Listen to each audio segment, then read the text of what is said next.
Hello hello hello. तो कैसे हैं आप लोग? जोरदार। तो स्वागत है आपका धार्मिक कोर्सों में। आगे चलते हैं, मस्ताज करेंगे फिर एक और क्लंक इलेक्ट्रिसिटी। तो स्टार्ट करते हैं। आगे वाला क्या था देखूं जरा। सोल्यूशन कार्य प्रगति पे है। चलो ऑब्जेक्टिव कर लिए थे हम लोग। उसके बाद ये वाला। तो ये वाला में कई चीज़ बहुत सिंपल है। जैसे फर्स्ट का आंसर जो दिया हुआ है डाइलेक्ट्रिक, यहाँ पे क्या पूछा है? A material which does not allow the electric current to flow through it but electric induction can take place through it is called dielectric. ठीक है, ये सब सिंपल है। Q equals to C V relation जानते हैं, ये वाला बता चुके हैं। ऑब्जेक्टिव वाला में जाके देखोगे समझ में आएगा। वही क्वेश्चन को रिपीट किया गया। यहाँ से 1 2 3 4 किए हैं। ठीक है, ये वाला क्या 1 2 3 4 किया गया है। समझ में आया? चलो आगे चलते, इसको थोड़ा डाउन कर दिया जाए। आप सही 4 वाला भी इक्विपोटेंशियल सरफेस वाला बता दिए। अगर इक्विपोटेंशियल सरफेस होता है 5 में क्या बोल रहा है, तो पोटेंशियल का चेंज कितना होता है? 0। तो वर्क डन क्या हो जाएगा? 0। C equal to epsilon naught A by D. अब ध्यान से देखो यहाँ पे कौन सा क्वेश्चन नंबर 6 क्या पूछ रहा है?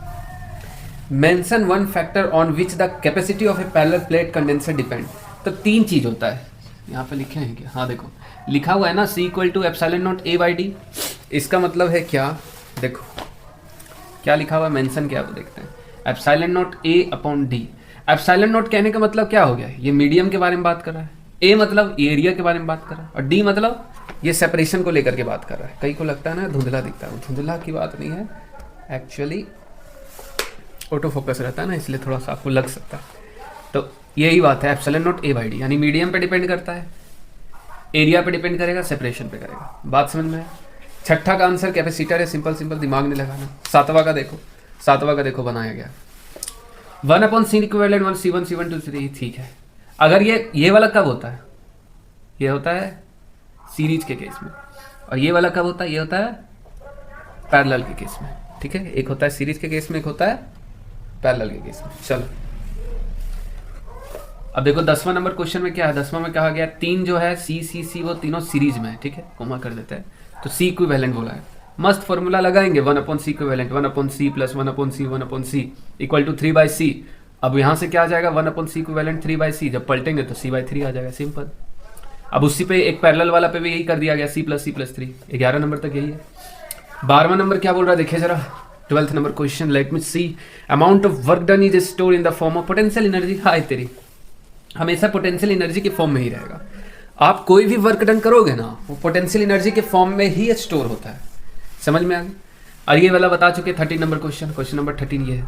आप मार्किंग कर लेना मेरे हिसाब से, मतलब हम खुद से मार्किंग किए। 13 नंबर में इसके बारे में पहले बता चुके हैं। 14 क्या है देखें। Energy stored in a capacitor is equal to, हाँ कुछ भी लिख लो भाई, इक्वल्स टू डन। यार डन मतलब क्या हुआ, पिछला वीडियो में बता दे। इक्वल टू क्या होता है? Half q V half C V square 1/2 q square by C. वही सारा है, बताएंगे। क्वेश्चन नंबर 15 क्या? इलेक्ट्रिक पोटेंशियल को डेफिनेशन। चलो ये समझते हैं। हाँ समझते, समझाने की कोशिश करते हैं इलेक्ट्रिक पोटेंशियल का definition. Electric potential at a point is defined as the work done in bringing a unit positive test charge from infinity to that point against the electric field without any change in kind. अब बाबू हम समझाते हैं। Photo बनाए क्या? नहीं, चलो दिखाते हैं। जैसे मान लो यहाँ पे प्लस चार्ज पहले से, infinity point against the electric field. अब एक टेस्ट चार्ज को क्यू नॉट को उठा करके यहाँ पे लाते, वही लिखा है electric potential at a point defined as the work done in bringing. कहाँ से लाना है? टेस्ट चार्ज को लाना है। और कहाँ से लाना है? आप ये डेफिनेशन रट लो, मैं चैलेंज करता हूँ, कोई गलत नहीं करेगा। ठीक है, एकदम परफेक्ट डेफिनेशन है। इन्फिनिटी से to that point against the electric field. और यहाँ एक टर्म लिखा है कि काइनेटिक एनर्जी में चेंज नहीं आना चाहिए। इसका ये मतलब है कि बहुत धीरे धीरे धीरे धीरे धीरे धीरे धीरे धीरे धीरे धीरे करके लाना चाहिए। समझे बाबू? अगर धीरे धीरे करके नहीं लाओगे तो दिक्कत आ जाएगा। बात समझ में आया? अब पोटेंशियल बराबर क्या लिख सकते हैं? Work done per unit charge. ये वाला पता है इस चैप्टर में कम से कम 4 बार आएगा, अभी दिखाते हैं धीरे धीरे। V का मतलब इलेक्ट्रिक पोटेंशियल, W का मतलब वर्क डन, और Q का मतलब टेस्ट चार्ज। और याद रखना इलेक्ट्रिक पोटेंशियल एक स्केलर क्वांटिटी है और हैज मैग्नीट्यूड ओनली। डायरेक्शन कब रहेगा? जब वेक्टर रहेगा तो सिर्फ मैग्नीट्यूड होता है। और इसका यूनिट क्या होता है? वोल्ट होता है। अब पलटते हैं। 16 नंबर पहले ही बता चुके हैं। देखिए क्या है 16 नंबर। हाँ, इलेक्ट्रिक पोटेंशियल स्केलर क्वांटिटी अभी तुरंत तो डिस्कस किए। 16 नंबर के बारे में तो अभी पार्ट से डिस्कस किए। 17 में क्या है? देखो 17 में क्या बोल रहा है? पोटेंशियल का हमको लगता है डायमेंशन निकालने बोल रहा है। तरीका सीख लो। देखो equal to dv upon dx, केवल हम लोग मैग्नीट्यूड देख रहे हैं। जैसे सबको पता है equal to minus dv upon dx होता है, लेकिन हम लोग यहाँ क्या देख रहे हैं, खाली मैग्नीट्यूड, तो लिख सकते हैं equal to dv upon dx। तो dv बराबर क्या लिख सकते हैं, e इंटू dx, यही ना लिख सकते, वही लिखे। और इलेक्ट्रिक फील्ड की जगह क्या लिख सकते हैं, force per unit charge into dx। Force के लिए होता है ml/t-2 और ये dx लेंथ है तो l, चार्ज के लिए at। इसको सॉल्व करेंगे तो क्या आएगा, ml/t-3a-1, वही लिखा हुआ है। 18 के बारे में पहले बता चुके, देखे क्या 18 नंबर। ऐसा unit of potential, electric potential बता दिए, 19 equal to minus dv upon dx, ये भी हो गया, ये हो गया। अब बात क्या कर रहा है, क्वेश्चन नंबर 20। क्वेश्चन नंबर 20 मतलब क्या है, देखने दो। हाँ, a material through which neither electric current flow nor electric, हाँ देखो, जो इंसुलेटर होता है ना वो इलेक्ट्रिक करंट को बहने देगा और ना इलेक्ट्रिकल इंडक्शन के होने देगा। मतलब समझना, देखो यहाँ पे आगे के सवाल में पूछा गया है, लेकिन अभी समझो पहले, फिर आगे बताते हैं। मेरा मतलब समझ दो, जैसे 3 तरह की चीज होता है, माने कंडक्टर है, बुझे, इंसुलेटर है आहे, और एक होता है डाई इलेक्ट्रिक। समझिएगा, कंडक्टर फ्री इलेक्ट्रॉन है, फटफट करंट पास करेगा, समझे।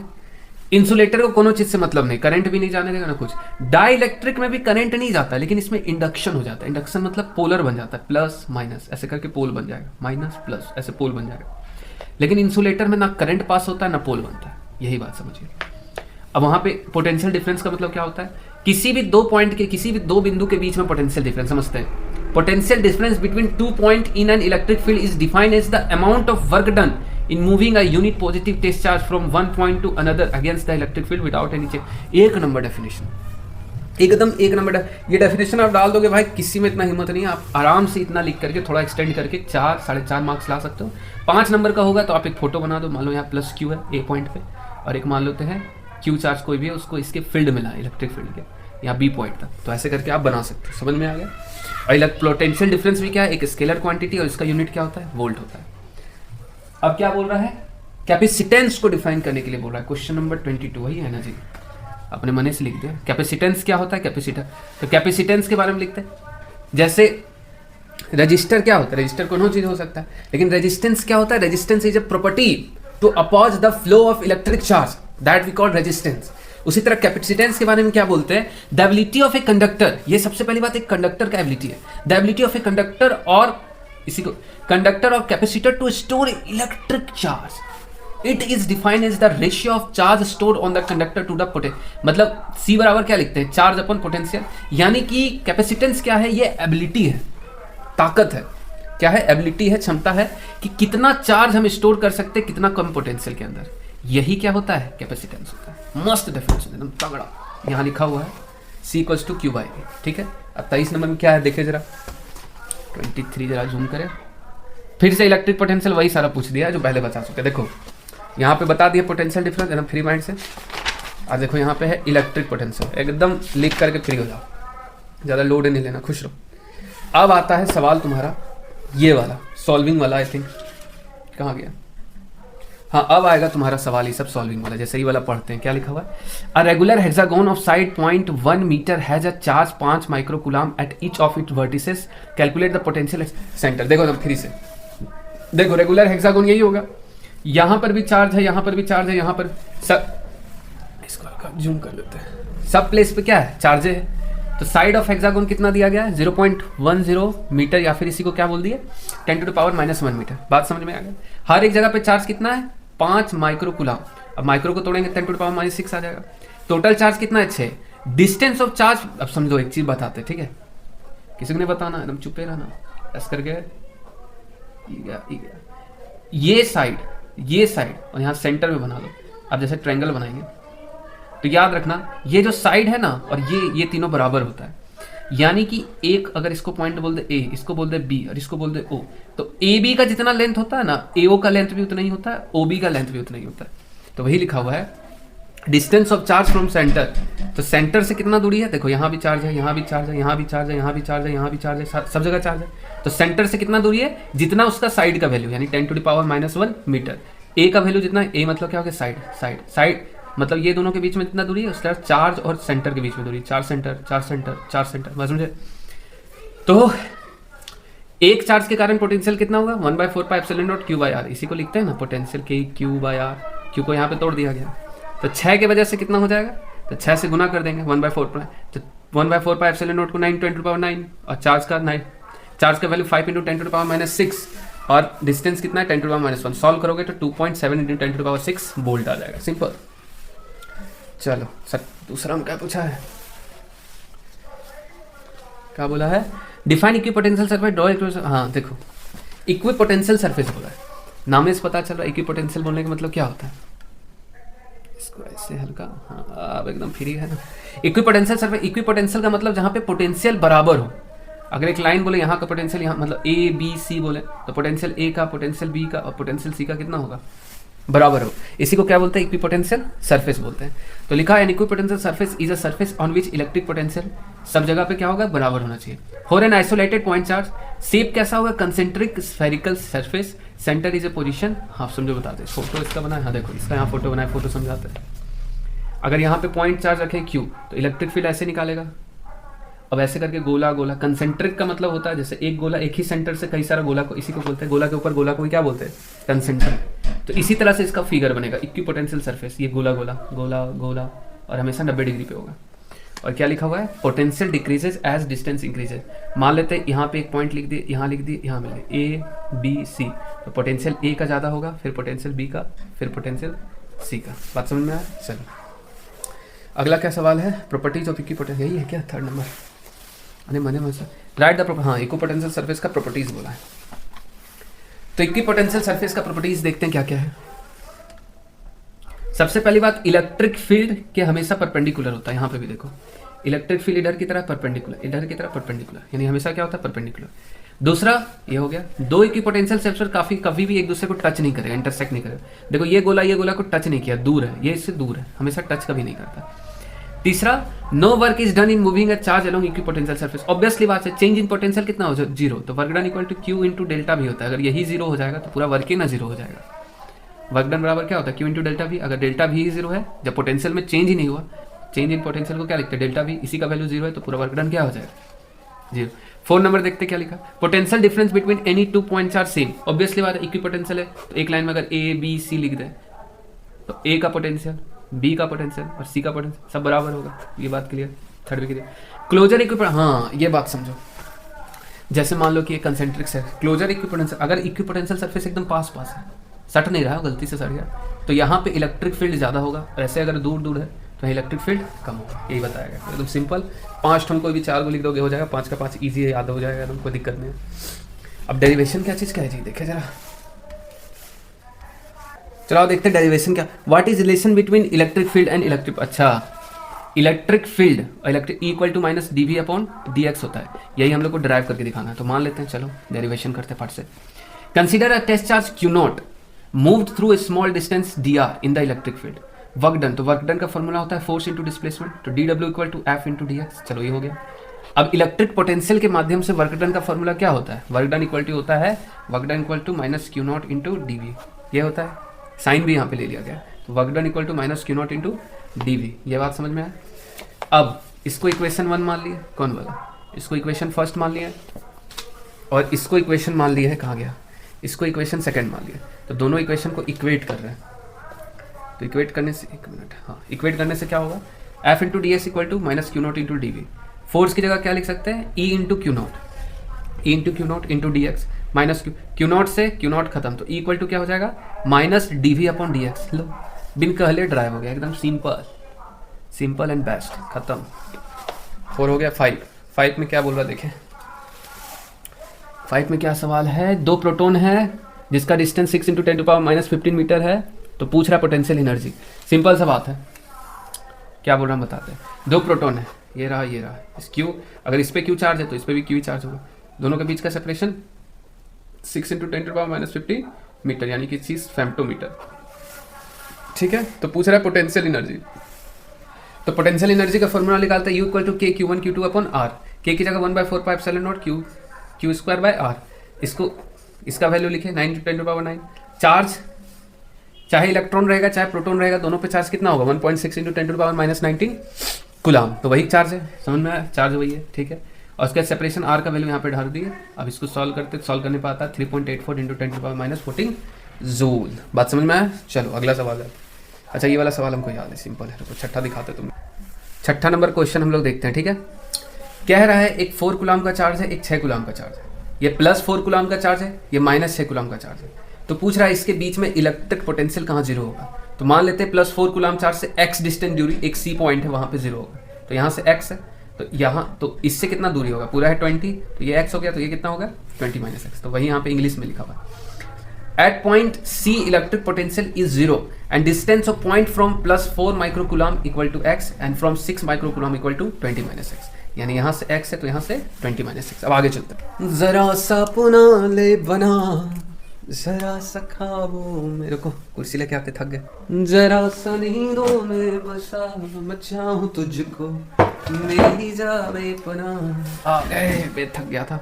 चलो अब देखो, पोटेंशियल 4 माइक्रोकूलम और 6 दोनों के मिला के कितना होना चाहिए 0।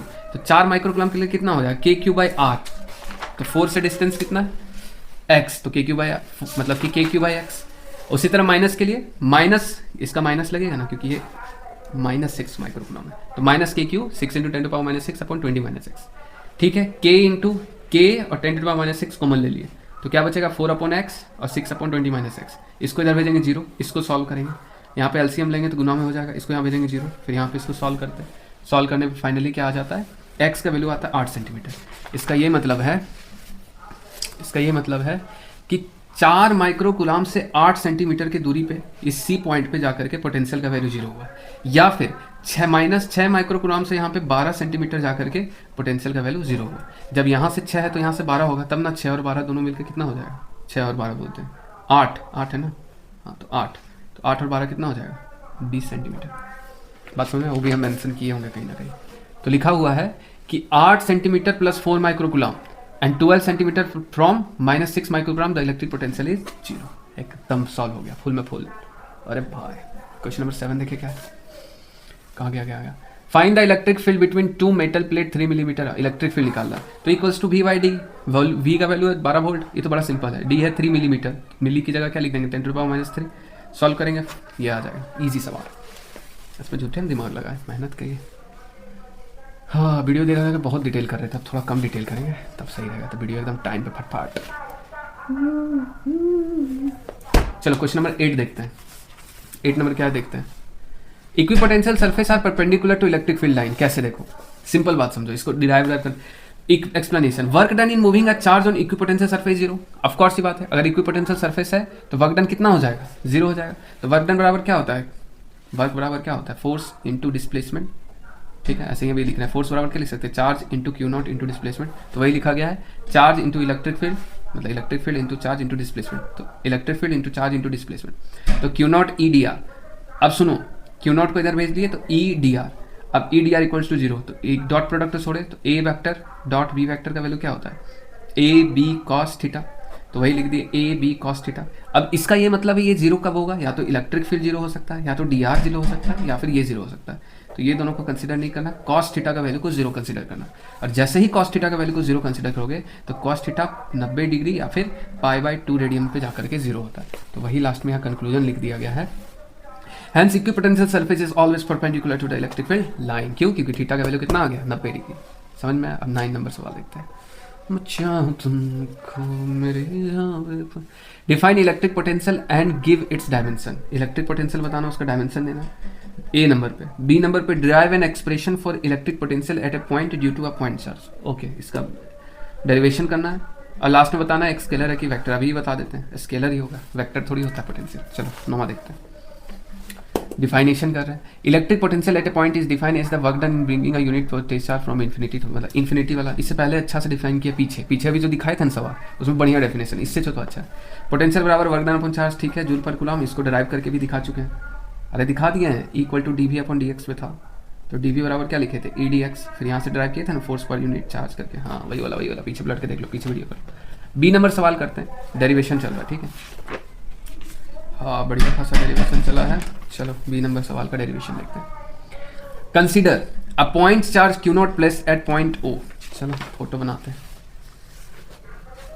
एक चार्ज Q है जिसको O, यहाँ O पे लिखे, हम समझा देते हैं, उधर पढ़ने की जरूरत नहीं। देखो यहाँ एक चार्ज है, एक चार्ज को हम लोग उठाएं इन्फिनिटी पर। Q0 क्या है तुम्हारा, टेस्ट चार्ज।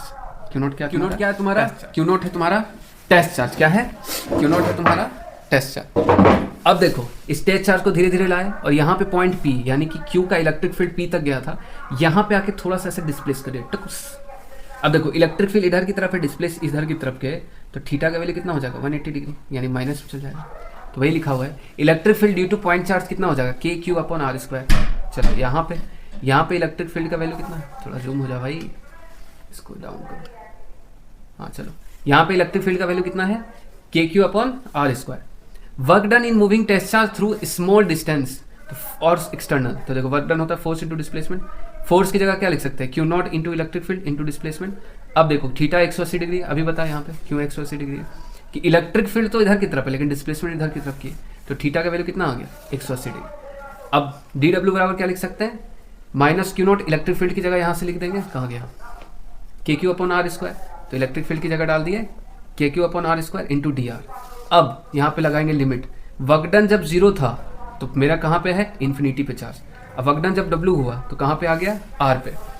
अब यहाँ से सॉल्व करते हैं, देखो इसको सॉल्व करेंगे W-0 और यहाँ पे माइनस बाहर कर लिया तो Q0 ये कांस्टेंट है, 1/r अंदर चल जाएगा, इसका इंटीग्रेशन होगा infinite to R into dr। इसको पूरा सॉल्व करेंगे -KQ0 R -2+1 ये वाला तो तुम लोग को आता होगा, इसको सॉल्व करेंगे -1/r। इसको पूरा जब सॉल्व कर लेंगे इधर से देख लो सॉल्व जो किया है, नोट करना है तो नोट कर लो। सॉल्व करते करते वर्क का वैल्यू फाइनली कितना आ जाएगा Q1 Q0/r, और Q0 को जैसे यहाँ करोगे तो work done per unit test charge क्या होता है KQ/r है, यही तो होता है इलेक्ट्रिक पोटेंशियल, यानी कि W = Q इंटू V लिखते हैं तो V बराबर क्या हो जाएगा W/Q। तो वही तो यहाँ पे लिखा गया, पोटेंशियल का वैल्यू निकल गया और डेरिवेशन हो गया सिंपल सा। तो पोटेंशियल होकर work done per unit charge. Important point यहाँ पे क्या नोट करने वाला है, पोटेंशियल जो होता है वो पॉजिटिव होता है पॉजिटिव चार्ज के लिए और नेगेटिव होता है नेगेटिव चार्ज के लिए, और ये एक स्केलर क्वांटिटी है, ठीक है। ये 9 का C वाला जो आंसर था तो शुरू में कर दिया था, देखो यहाँ पर 9 का C यानी डिफाइन कर दिए, डिराइव कर दिए और स्केलर वेक्टर भी बता दिए। बात समझ में आया। चलो क्वेश्चन नंबर 10 पे जाते हैं। क्वेश्चन नंबर 10 क्या है, क्वेश्चन नंबर 10 अच्छा ये है, अच्छा समझ में आ गया, इक्विपोटेंशियल सरफेस पे निकालना वही वाला ना। तो देखो हाँ, डेफिनेशन है equipotential surface is a surface on which electric potential is same at every point, ठीक है। Important, no work is done in moving a charge on equipotential surface. जब तुम इक्विपोटेंशियल सरफेस पे रहोगे तो ऑफ कोर्स सी बात है क्या होगा, कोई सा भी वर्क डन नहीं करना पड़ेगा। ये इंपॉर्टेंट पॉइंट है, ऐसे ही डेफिनेशन के साथ लिखना हो तो लिख दो, नहीं लिखना है तो नहीं लिखो, इतना लिखोगे तब भी चलेगा। Equipotential surface are always perpendicular to the electric field. Obvious सी बात है, इलेक्ट्रिक फील्ड इधर होगा तो इक्विपोटेंशियल सरफेस ऐसे 90 डिग्री बनाता है। अब यहाँ अरेंजमेंट देखो, ये -Q ये +Q, दोनों के बीच में डिस्टेंस L तो 2L। यहाँ पॉइंट बीच में लिखे उससे P डिस्टेंस पे जाकर के एक पॉइंट लिए तो +Q का यहाँ से यहाँ का डिस्टेंस कितना हो गया √L² +R² पाइथागोरस थ्योरम से। जब वो है तो ये भी कितना हो जाएगा L² + R²। बात समझ में आया। अब इसके चलते यहाँ पोटेंशियल कितना हो जाएगा K - Q और ये वाला डिस्टेंस, और इसके चलते क्या हो जाएगा K + Q और ये वाला डिस्टेंस। अगला पेज में यही करेंगे। तो वही लिखा गया है AP = BP, यानी कि A पॉइंट इसको मान लेंगे तो AP ये वाला डिस्टेंस, ये देखो यहाँ पे AP = BP, यानी AP वाला डिस्टेंस और BP वाला डिस्टेंस क्या है बराबर। चलो वही लिखा गया AP = BP = √L² + R²। Then potential due to +Q के कारण होगा KQ/√L² + R², ये वाला। इसके कारण कितना होगा KQ/R। तो KQ तो लिख दिए, R के लिए क्या लिख देंगे √L² + R²। तो वही लिखा गया +Q के लिए KQ/√L² + R², -Q के लिए -KQ/L² + R²। नेट पोटेंशियल दोनों को जोड़ेंगे, जैसे ही दोनों को जोड़ेंगे वैल्यू कितना आ जाएगा 0। यानी कि हमको इससे क्या रिजल्ट पता चला कि electric potential due to electric dipole on perpendicular bisector is 0, यानी परपेंडिकुलर पे जाकर के 0 होता है। इसका ये मतलब ये फिगर देखेंगे तो इससे समझ में आएगा कि -Q +Q इसके परपेंडिकुलरली यहाँ जाओ, चाहे यहाँ जाओ, चाहे यहाँ जाओ, चाहे यहाँ जाओ, यहाँ जाओ, यहाँ जाओ, जितना सारा पॉइंट बनाए ना लिख देते P Q R S T U V। ये सारा पॉइंट पे इस लाइन पे जितना पॉइंट आएगा, इस लाइन का इस प्लेन पे जितना पॉइंट आएगा, सभी जगह पे इलेक्ट्रिक पोटेंशियल का वैल्यू कितना होगा 0 होगा। यही प्रूफ करना था, प्रूफ कर दिया। चलो क्वेश्चन नंबर 11 देखते हैं। 11 सेम टू सेम क्वेश्चन है जिस तरह कराया जा चुका है। चलो ये वाला एकदम सेम सवाल है, मस्त समझते हैं। देखो फिर से वही पूछा कहाँ पे 0 होगा, तो 20 माइक्रोकूलम से मान लेते हैं क्या लिख दिया x पे, तो -5 माइक्रोकुलाम से क्या होगा 50 माइनस एक्स, सब चीज़ वही की है सेम टू सेम। लास्ट में यहाँ पे क्या किया गया, इलेक्ट्रिक पोटेंशियल लिख दिए कि इसके कारण जीरो होगा, वैल्यू डालेंगे के क्यू बाई एक्स और माइनस के क्यू अपॉन 50 माइनस एक्स, इसको पूरा सॉल्व किया जाएगा तो लास्ट में क्या आ जाएगा 41.6 सेंटीमीटर, मीटर में करेंगे तो 0.416। और उसके बाद क्या था question number mention any 12 number question कौन था जी? अच्छा 11 का 2 क्वेश्चन है, दूसरा क्वेश्चन क्या है देखने दो। Also find the electrostatic potential energy of the system. Electrostatic potential energy बोला तो इलेक्ट्रोस्टैटिक पोटेंशियल एनर्जी क्या हो जाएगा, सेपरेशन कितना 50 सेंटीमीटर, तो पोटेंशियल एनर्जी क्या होता है के Q1 Q2 अपॉन R, तो इसका वैल्यू डालेंगे Q1 Q2 और इसके बीच का सेपरेशन तो हो जाएगा, चलो वही लिखा हुआ है। तो पोटेंशियल में डाल दिए के का वैल्यू डाले Q1 Q2 अपॉन 50 सेंटीमीटर को, यानी 50/100 मीटर, 50 सेंटीमीटर मतलब कितना हो जाता है 1/2 मीटर। इसको सॉल्व करेंगे तो कितना है 1.44 जूल। डब्बा है डब्बा। क्वेश्चन नंबर 12 क्या है भाई, देखने दो मेरे को। अंकल घड़ी हुई डब्बा। Mention the factor on which capacity of parallel plate capacitor depend. Okay, इतना डिटेल में बता दिए। तो फॉर्मूला याद करो, C = epsilon naught A upon, अगर इसको 5 नंबर में लिखना है तो इस तरह लिख सकते हो डी। तो किस पे डिपेंड करता है, एप्सिलॉन नॉट मतलब मीडियम पे डिपेंड करेगा। एक मिनट, हम मैं तो थोक ही गया। तो किस पे डिपेंड करता है, एक एरिया पे डिपेंड करता है, देखो ए लिखा हुआ है। दूसरा सेपरेशन दोनों के बीच में डिस्टेंस कितना है, डी पे डिपेंड करता है। तीसरा एप्सिलॉन नॉट मतलब एप्सिलॉन का मतलब क्या हो गया, मीडियम पे डिपेंड करता है। रियल फार्मूला तो ये इक्वल होता है C = epsilon not medium area upon separation. अब मीडियम की जगह पर क्या हो सकता है, कई बार एयर आएगा या वैक्यूम आएगा तो एप्सिलॉन नॉट यूज करते हैं। समझ में आ गया। 12 नंबर क्वेश्चन है के लिए, 12 नंबर को टिक मारते हैं। अब 13 number, what is capacitor, state is use.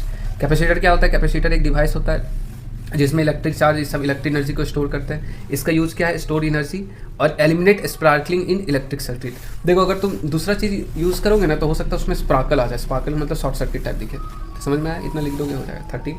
14 पे क्या है क्वेश्चन, वाट आर डाइलेक्ट्रिक। हाँ, डाइलेक्ट्रिक के लिए समझो, पहले ही बता चुके डाइलेक्ट्रिक एक ऐसा सब्सटेंस है जो इलेक्ट्रिक करंट को भी फ्लो नहीं करने देगा, ठीक है, लेकिन इलेक्ट्रिकल इंडक्शन होने देता है। इसका मतलब यह है प्लस माइनस माइनस प्लस ऐसे पोल बनता है। इसका एग्जांपल है glass, mica, hydrogen gas, HCl gas, ये भी एक गैस होता है। मतलब ये सॉलिड का एग्जांपल है, ग्लास और माइका। सॉलिड का एग्जांपल में ग्लास हो गया, माइका हो गया, और अगर गैस में बोलेंगे तो हाइड्रोजन गैस, HCl गैस। ये दिख रहा है ना, hydrogen gas, HCl gas. Question number अगला क्या है, अच्छा पोलर डाइलेक्ट्रिक क्या होता है, नॉन पोलर डाइलेक्ट्रिक इसको कहते हैं जूम। पोलर डाइलेक्ट्रिक और non polar dielectric. Polar dielectric ये होता है ना जिसमें पॉजिटिव चार्ज का सेंटर और नेगेटिव चार्ज का सेंटर कभी भी कंसाइड नहीं करता है। जैसे पॉजिटिव नेगेटिव मिल जाएगा तो क्या हो जाएगा, जीरो हो जाएगा, न्यूट्रल हो जाएगा। तो इसमें अलग अलग रहेगा, पॉजिटिव अलग, नेगेटिव अलग, तो इसको बोलेंगे पोलर डाइलेक्ट्रिक, ठीक है। और देयरफॉर ईच मॉलिक्यूल हैड, अब देखो तुम इलेक्ट्रिक फील्ड दो चाहे इलेक्ट्रिक फील्ड नहीं दो, ये लोग अलग अलग रहता है, प्लस अलग रहेगा, माइनस अलग रहेगा। बात समझे, इलेक्ट्रिक फील्ड दोगे तब भी अलग रहेगा, क्लोज आ सकता है थोड़ा, लेकिन इलेक्ट्रिक फील्ड नहीं भी दोगे तब भी दोनों अलग अलग है। यानी नॉर्मली भी इन लोग क्या रहता है, पोलराइज रहता है। Example HCl, H2O, NH3। Non polar dielectric में क्या होता है, सब्सटेंस द सेंटर, इसमें पॉजिटिव का सेंटर और नेगेटिव का सेंटर क्या होता है, आपस में आके मर्ज कर जाता है, तो क्या हो जाता है, जीरो, न्यूट्रल। यानी कि क्या हो जाता है, नॉन पोलर। जैसे कि hydrogen gas, CO2 gas, oxygen gas, बस लिख सकते हो। 16 नंबर क्या है, 15 नंबर हुआ। 13, 14 तो हो गया अभी आपके सामने। जी हाँ दोस्तों, आपके घर आपकी आंखों के सामने हो गया। 15, 16। अच्छा ये वाला सवाल है, अरे बड़ा फालतू सवाल, माथा की तरह दिखा दी। देखो के का वैल्यू 1 दिया, के की जगह क्या लिख सकते हैं, epsilon medium upon epsilon not. तो 1 दिया यानी epsilon medium into epsilon not into के, ये 1 है यानी दोनों बराबर हो जाएगा। इसका वैल्यू कितना होता है, एप्सिलॉन नॉट का सबको पता है, सिंपल। 16 नंबर पे फालतू एक सवाल दे दिया था, कई बार मजाक कर लेता है। हम सॉल्व कर रहे हैं, हम सॉल्व कर रहे हैं, सॉल्व करें भाई, कुछ इंपॉर्टेंट होगा। आए तेरी मजाक के हमारा मेहनतें बर्बाद हो गया। 17 नंबर क्या बोल रहा है, फॉर सीरीज कॉम्बिनेशन। क्वेश्चन क्या है, क्वेश्चन देखेंगे ना कैसे बोल रहे हैं, क्या है 17 नंबर, 2 कैपेसिटर और कैपेसिटर इतना connected in the it with battery, the voltage across. अच्छा 6 माइक्रोफैराड का वोल्टेज दिया है, तो पूरा वोल्टेज बताना। चलो देख लेते हैं क्या है, नहीं है।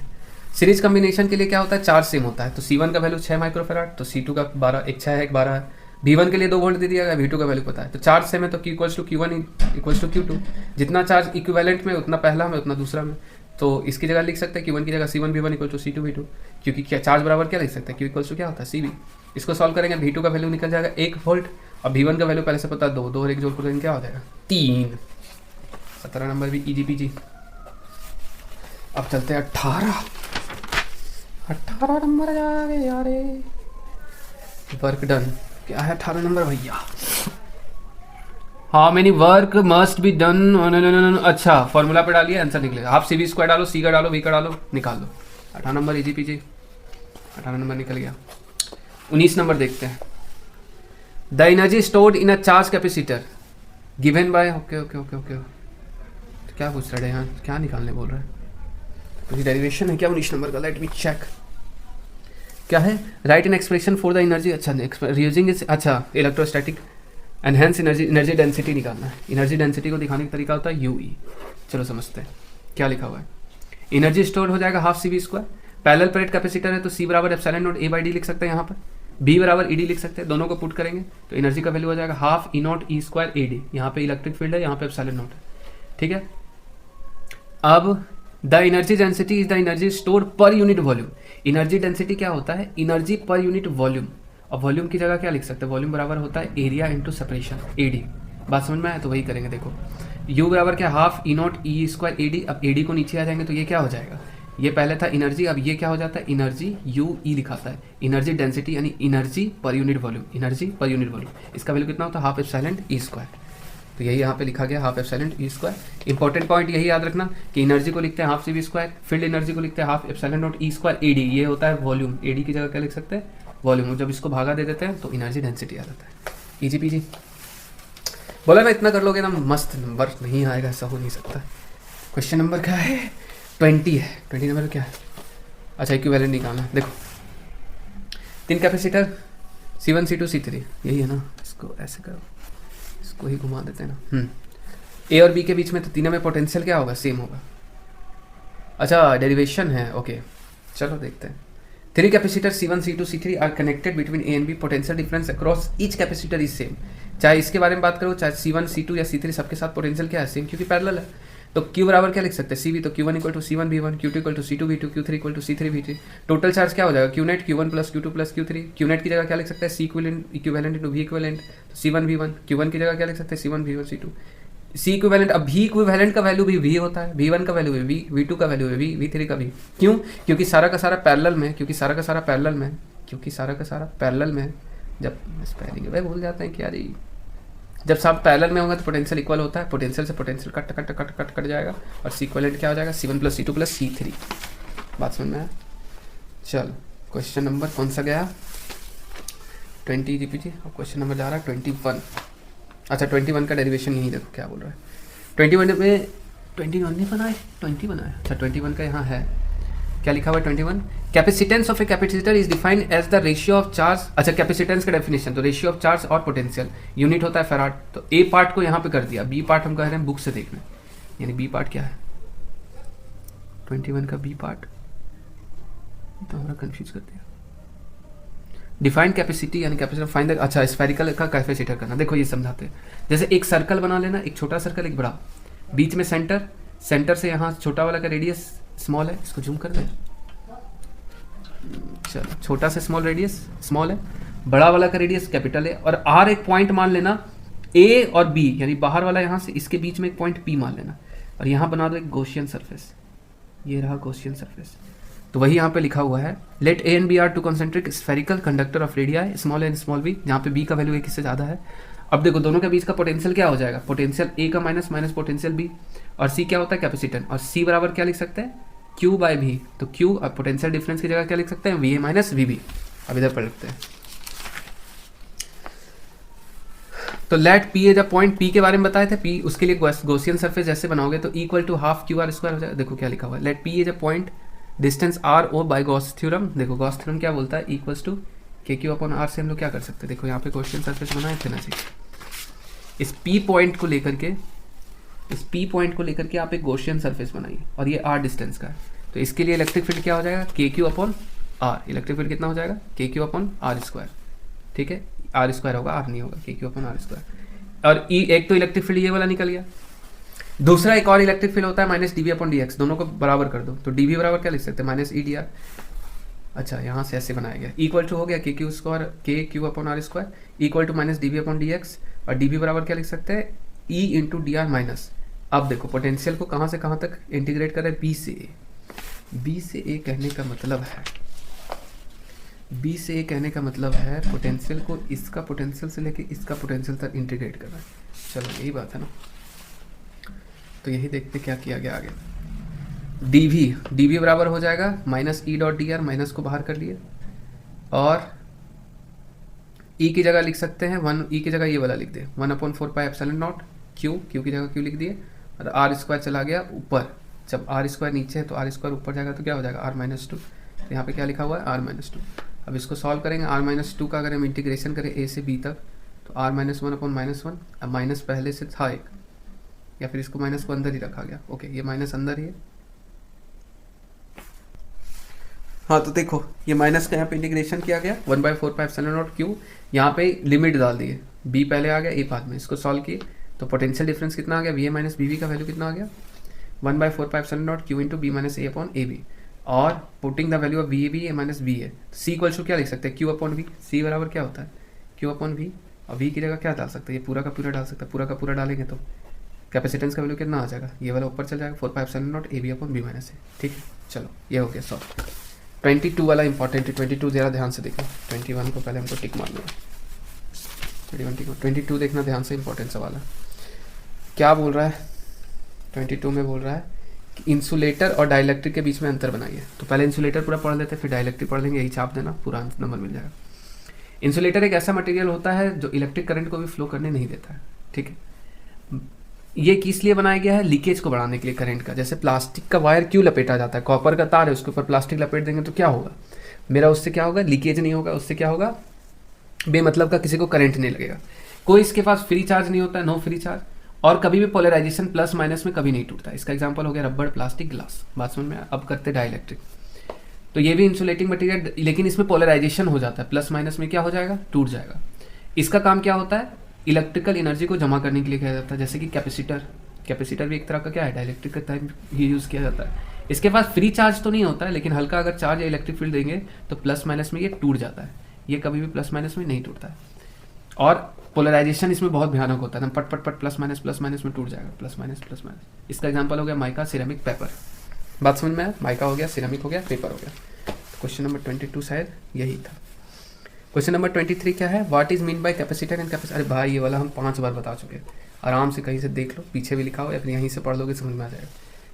अब क्या है 24 नंबर क्या है, सो दैट एनर्जी स्टोर, अच्छा Q by four C, find the expression. हाँ देखो, सी बराबर क्या लिख सकते हैं, क्यू बाई डी, तो बी बराबर क्या लिख सकते हैं, क्यू बाई सी, यानी क्यू को क्या लिख सकते हैं, सी वी।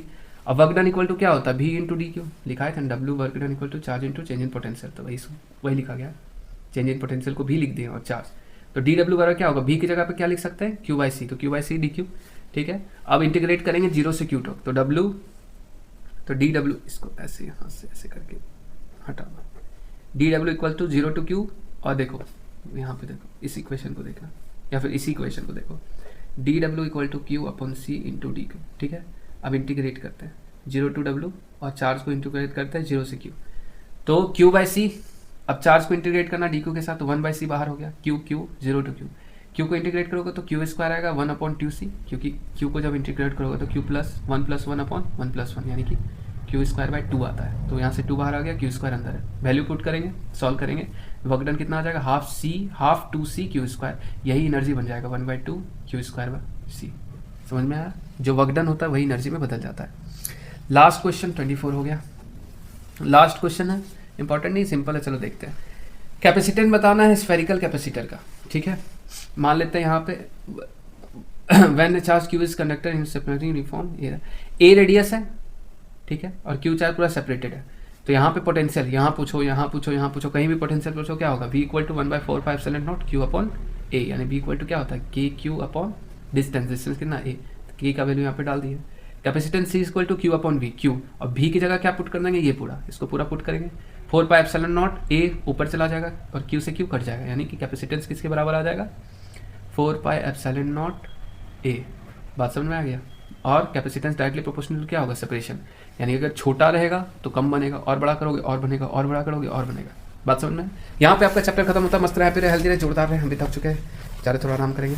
चलो आप सभी को थैंक यू यहाँ तक वीडियो देखने के लिए, खुद को भी थैंक यू करो, कुछ तो सीखे हुए हैं। लाइक शेयर सब्सक्राइब, चलो ओके बाय।